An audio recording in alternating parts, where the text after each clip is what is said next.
It's now Justin Pearson's time to be reinstated for a temporary position, uh, like they did with Justin Jones. He's going to be reinstated to fill his previous position he was expelled from, and then he will probably run for re-election.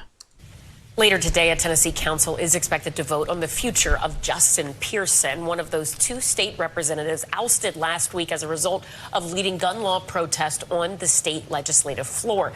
This was the scene on Monday, moments after Justin Jones, the other ousted representative, was sworn in again.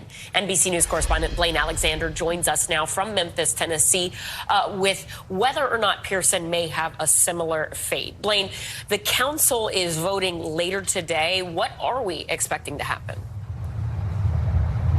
Well, Ellison, good morning to you. That's right. They are going to be voting at 1:30 here local time at a specially called commission meeting here behind me.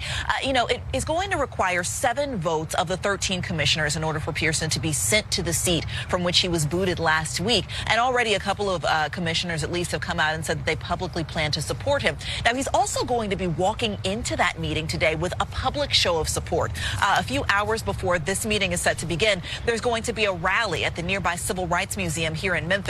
And then those supporters are going to march over, and attend that commission meeting. So we certainly expect to see a show of support. We're expecting the possibility of some public comment around all of this. And remember, this is something that's garnered a lot of attention, not just here in Tennessee, but from around the country. Now, as for the timing of this, we're waiting to see what that would look like if he is reinstated, how quickly he could be sworn in. And it's very possible, Ellison, that we could see those two ousted but now possibly reinstated lawmakers back on the floor for session tomorrow morning.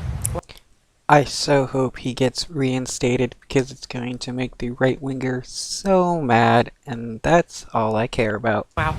This second person, Representative Jones, who was sworn back into the state legislature yesterday, is he fully back in office? Or all of his responsibilities as they were 3-4 days ago? Well, he's there on an interim basis. And so what that means is that, yes, the council sent him back there, but there still has to be a special election. The governor has to decide when that's going to take place, likely in one of the summer months to come. But remember, this is something that he has said that he fully plans to run for his old seat. Pearson, if he is appointed on an interim basis, says that he'll do the same thing as well. Already, Democrats here in the state are raising money to help make sure that they get those seats back. And all indications, Ellison, are that they will, because remember, they're running for the same seats that they recently just won not too long ago. And all of this. Yeah, the people that elected them wanted them there. So yeah, they're going to get back. They're going to get their old seats back because the people have spoken and they want them. This series of events, it stemmed from protest over new gun laws following that horrific school shooting last month. We understand Tennessee's governor signed an executive order that relates to tightening gun laws. What can you tell us about that?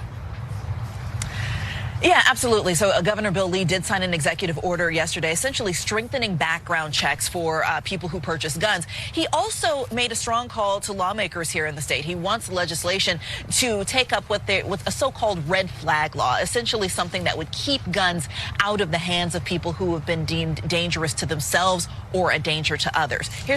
It's funny, again, it's funny how Bill Lee is now in favor of these kinds of laws, now that somebody close to him was affected by it and affects him. Most right-wingers only care about things when it affects them, and then they may change their perspective on stuff because, oh, they realize, yeah, it actually does exist. Here's what he said when he signed that executive order yesterday. Take a look. If we're going to get something accomplished that's here to date been incredibly difficult, if not virtually impossible to do, it's going to require coming together, laying down our previously held positions potentially, and it really is just going to require finding the things that we agree upon together and moving forward with those things, and I suspect the chairman will do that. Now, as for finding things to agree on, that's what he was saying. Remember, the legislature here is led by Republicans, both chambers. It's still yet unknown, whether or not they will take up that legislation and what that could possibly look like before the end of the session. Ellison.